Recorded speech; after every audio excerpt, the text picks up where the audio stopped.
Oh yeah, it's the Nike Zoom Fly 5. 300 plus miles. Look at this thing. Is it time to retire this shoe? Let's talk about it. So before we get into it, make sure you like the video, subscribe to the channel if you're subscribed watching this content. Thanks so much, love you guys a lot. Make sure you follow me on Instagram, Strava for all sorts of updates on life, running, social media, whatever it is. So without further ado, specs for the shoe somewhere here where it's visible and contrasting with my background. And we'll start off with the big question, which is what does the outsoles of the shoe at 300 plus miles, in this case about 315 plus miles, look like at this point in time? Here we go. This is my left foot overall, and this is my right foot overall. So we'll kind of give those forefoot areas another glimpse because there's a lot going on there, of course. So yeah, I'm looking at them right now as well and just kind of figuring out on the fly what's going on.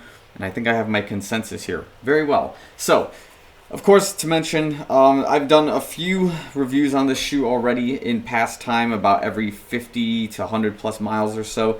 We've reached the 300 plus mile mark, which is a good milestone for a shoe's lifespan to start questioning whether it's time to retire the shoe, especially within the Nike brand, because again, I'm not sponsored by Nike. They're not like paying me to make this video or anything like that. But there's things I've noted from Nike products, which is that, again, they enjoy it when you cycle out their shoes in the way where you're not like necessarily returning and flipping, but you're like buying, destroying, rebuying kind of a deal. That's obviously like the right business model, I guess, if you want to make money. It's not great for the customer, but usually that point in the shoe's wear time is about 250 to 300 miles that I've experienced. There's only one shoe that I was able to take 400 plus miles before retirement, and that was the Pegasus 37 in 2020. So anyways, at this point, as you can see, we have enough wear on the outsole here where we are starting to break into the Zoom X foam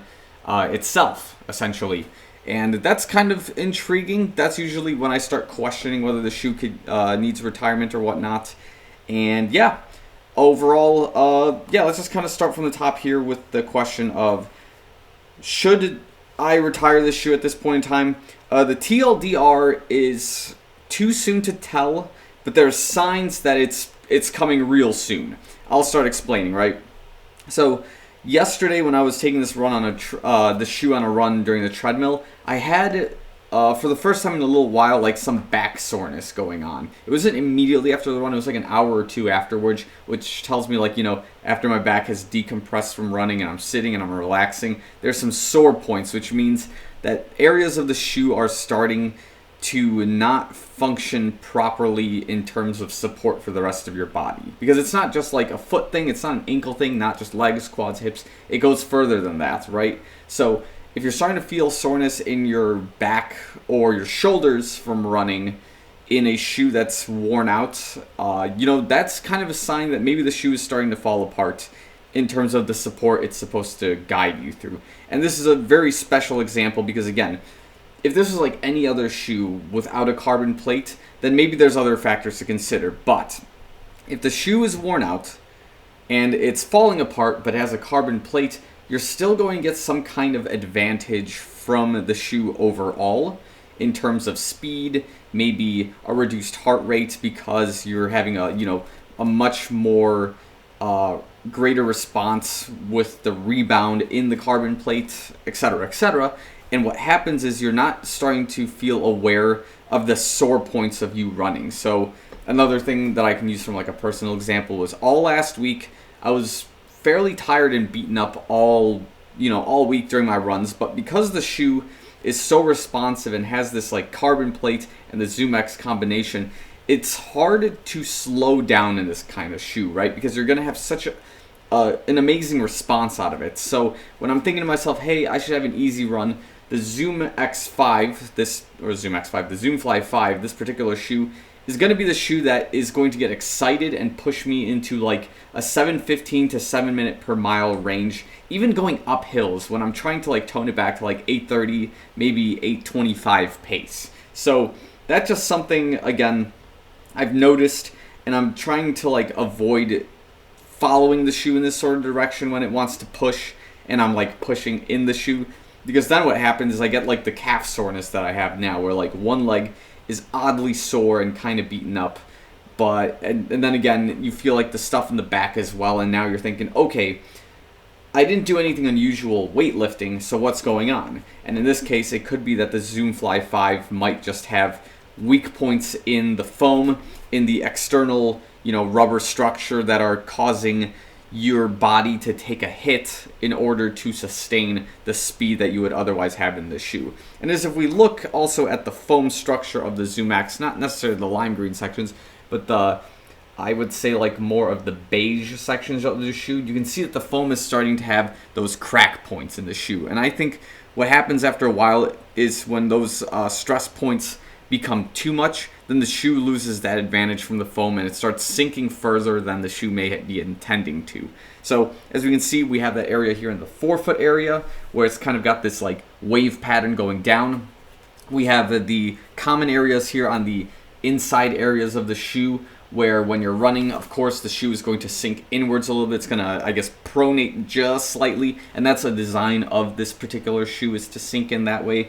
We see that it's starting to fall apart a little bit here as well. But because of the carbon plate, we may have a little bit of additional reinforcement at the cost of some stiffness, which then, as a result, will cause the domino effect of sore points on your body. I have another shoe I want to talk about in another video that I'm experiencing this in, and it might be time to retire finally.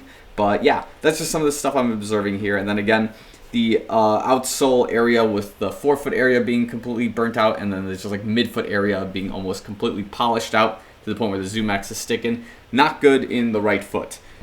Now, in our left foot, it's kind of a similar story, not nearly as bad of a wear, which still tells me that one, I might be still running on crowned pavement, but it's not nearly as bad as before because the wear is still following similar patterns. But there's still a chance that my left and right foot are landing slightly differently in this case.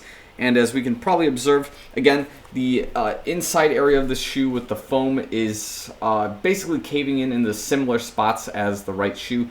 And then on the outside of the shoe, again, still following the same patterns with the foam caving in those areas. So overall, the shoe is starting to fall apart as I anticipated it would, but I am mildly impressed that for a carbon plate shoe, it's survived over 200 plus miles. Because again, we are 300 plus, and it's still going to a point where I would almost consider it for 350. And if the back pain I'm experiencing is not as a result of this shoe in particular, I'm willing to push it to 400, ride it till the rubber falls off, and see what happens and see what it looks like at that point from a natural burn of, just kind of taking the shoe out for that spin. Last things, I guess there's two more things we can note. One, look at the upper. Like, if you've noticed on both shoes, the upper is spotless. There's no rips, nothing like that. That would indicate that the shoe is also falling apart here. Tells me that this shoe has like a Pegasus 37 inspiration in the upper where it survives quite well. Like, I'm not tearing it anywhere. There's no toe box damage. I've washed it already, so it's been in the wash. The material would have probably been like at least softened up at the very least. The insignia for Nike isn't like falling off or anything. So kudos to the upper. It's got great structure to it, despite the fact that maybe early on it felt tight, but then eventually kind of spread itself out, which I hoped it would. So the structure on the upper is definitely rigid. It's holding together. No complaints there right now. Maybe there was complaints earlier on with like the shoelace area, but that was just some of the things I observed early on. And I guess the last thing to mention, I guess this is just something I may have mentioned before, even in my first videos, first impressions, is that like this is where there's like this plastic, like grippy material here that's blocking the ZoomX foam here at the bottom. After like you're done running on a hot day, you start walking in this shoe, the foam like really sinks in, and then this plastic piece like makes like a popping sound on the ground because it's like a suction cup at that point. So it's kind of obnoxious. It's not really bothering me when I walk in it, but like you can hear it, and then it's kind of weird. So this is not like a proper walking shoe. I wouldn't use it as like your gym day shoe either because of this like suction cup popping sound, and just the overall structure of walking in this thing is kind of awkward because you want it to be more of your like daily racer trainer type of shoe. Okay, last thing is probably a question I would address is like, is this a one-time use thing or would I be a repetitive buyer of this particular thing? At this point, I think this would be like a one and done in my lineup. I enjoyed my time with this shoe, but you know, it's time to just like put it off to the side and see what other like carbon daily trainers I have available to me that I would end up enjoying. But again, the Zoom Fly 5 played its part quite well during my winter to early spring season, but at this point in time, I'm just going to shelf it. Maybe if there's like a Zoom Fly 6 with some additional updates that may address like some of the tightness in the upper, maybe make the shoe feel a little bit softer while you're running with it rather than feeling like this brick with a carbon plate that's kind of dull. Those are just some of my thoughts, but again, I enjoyed my time with this shoe. I know a lot of people hated this shoe or had like mixed opinions about it, and a few of you agreed that this shoe had like some great characteristics to it overall, but I had a good time.